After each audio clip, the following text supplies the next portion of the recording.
Hello बच्चों, पिछला class में हम लोग भुगतान शेष के बारे में पढ़ रहे थे। आज हम लोग इसके विभिन्न खातों के स्वरूपों के बारे में पढ़ेंगे। इसमें 3 प्रकार के खाते होते हैं: चालू खाते, पूंजी खाते एवं अन्य मदें। चालू खातों के अंतर्गत इसमें वो सारे विदेशी विनिमय आते हैं जो अल्प अवधि में होते हैं एवं उनकी प्राप्तियों एवं भुगतान का विवरण यहाँ पर लिखा होता है। सामान्यतः भुगतान शेष के चालू खाते दृश्यमान वस्तुओं का आयात निर्यात तथा व्यापार शेष को दिखाता है एवं अदृश्यमान वस्तुओं का आयात निर्यात को भी दिखाता है एवं एक पक्षीय अंतरणों का संपूर्ण विवरण भी यह दिखाता है। भुगतान शेष का ही एक जो अंश होता है वह होता है आपका व्यापार शेष। भुगतान शेष में के मदों में हम लोग देखते हैं कि एक निश्चित समय अवधि में संबंधित मदों के अंतर्गत जो प्रवाह होते हैं उसका विवरण होता है। चालू खाते को हम लोग इस प्रकार से कह सकते हैं कि वस्तुओं तथा सेवाओं के निर्यात से तथा एक पक्षीय हस्तांतरण से प्राप्त विदेशी मुद्रा का चालू खाते के लेनदारी पक्ष में रखा जाता है और वहीं वस्तुओं और सेवाओं के आयात तथा एक पक्षीय अंतरणों के लिए किए गए विदेशी मुद्रा के भुगतान को चालू खाता के लेनदारी में लिखा जाता है। चालू खाते के तत्व इस प्रकार होते हैं। सबसे पहला, दृश्य भौतिक वस्तुओं का निर्यात अथवा आयात, सेवाओं का आयात अथवा निर्यात एवं एक पक्षीय हस्तांतरण। ये दृश्य भौतिक वस्तुओं का निर्यात तथा आयात के अंतर्गत वे सभी भौतिक वस्तुएं आती हैं जिन्हें हम छू एवं देख सकते हैं। इनके आयात और निर्यात का जो लेखा जोखा है उसे चालू खातों के अंतर्गत लिखा जाता है। सेवाओं के अंतर्गत अदृश्य मदों का आयात निर्यात लिखा जाता है। गैर साधन सेवाओं को भी चालू खाते में शामिल किया जाता है, जैसे कि जहाजरानी या बीमा या बैंकिंग या परिवहन या इससे संबंधित विभिन्न प्रकार के जो भी होते हैं आयात निर्यात, उसे इसमें लिखा जाता है। एक पक्षीय हस्तांतरण के अंतर्गत हम लोग उपहार, भेंट, अनुदान, क्षतिपूर्ति एवं प्रेषणाएँ आदि को लिखते हैं। दूसरा है पूंजी खाता। पूंजी खाता भुगतान शेष के एक अभिन्न अंग है। इसके अंतर्गत अंतर्राष्ट्रीय पूंजीगत लेन देन को शामिल किया जाता है, जिसके अंतर्गत पूंजी प्राप्तियों एवं पूंजी भुगतान से जुड़े स्टॉक की मात्रा को लिखा जाता है और इसमें आने वाले परिवर्तनों को यह दिखाता है। अतः हम कह सकते हैं कि भुगतान शेष पूंजी खाते में पूंजी प्राप्तियां एवं पूंजी भुगतानों को लिखता है। अंतर्राष्ट्रीय स्तर पर लघुकालीन एवं दीर्घकालीन सभी प्रकार के पूंजी का अंतरण पूंजी खाते के अंतर्गत लिखा जाता है।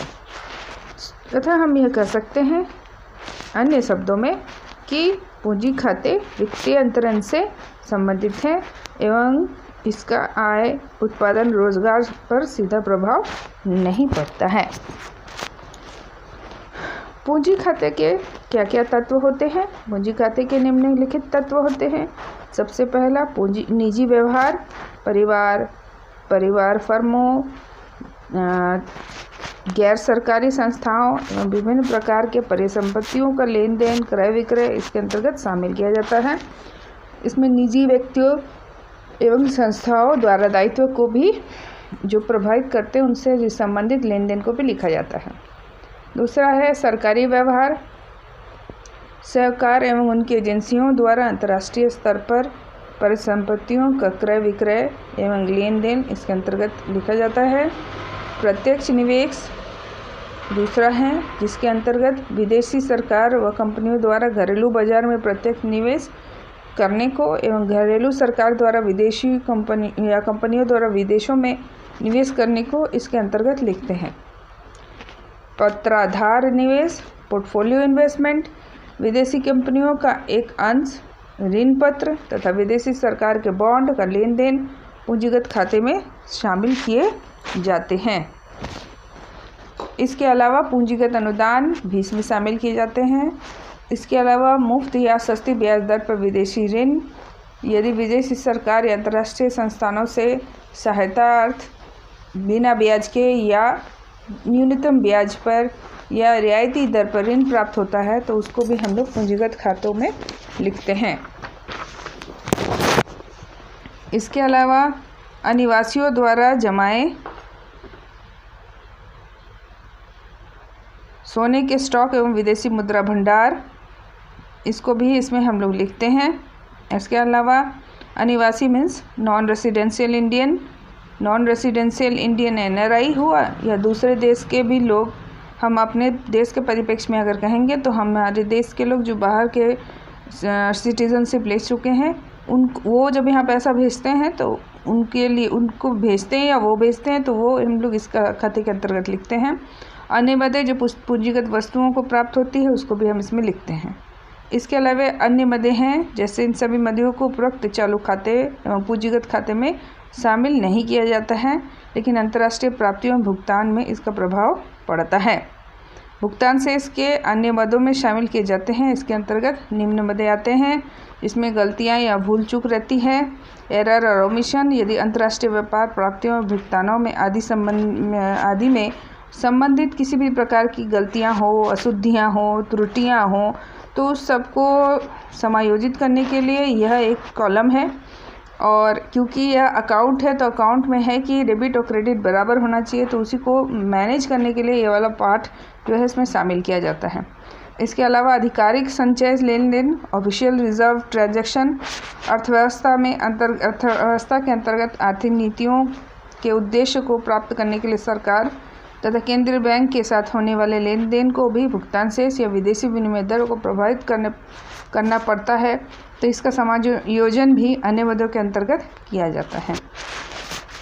भुगतान शेष खाते का विवरण या भुगतान शेष लेखांकन का ढांचा, इसको हम लोग ऐसे लिख सकते हैं कि अपने अकाउंट बुक को देखेंगे, इसमें अगर कॉपी के पन्ने को लेंगे और इसको दो भागों में बांटेंगे, सीधी तौर पे दो भागों में बांटेंगे। जो हमारा लेफ़्ट साइड होगा या जो हमारी बाईं ओर होगी वह हम नाम लिखेंगे डेबिट का मतलब है जो हमारे देश से जा रहा है, माइनस हो रहा है। और राइट साइड में लिखेंगे जमा, जिसको हम लोग लिखेंगे क्रेडिट का मतलब हो रहा है जो हमारे देश में आ रहा है।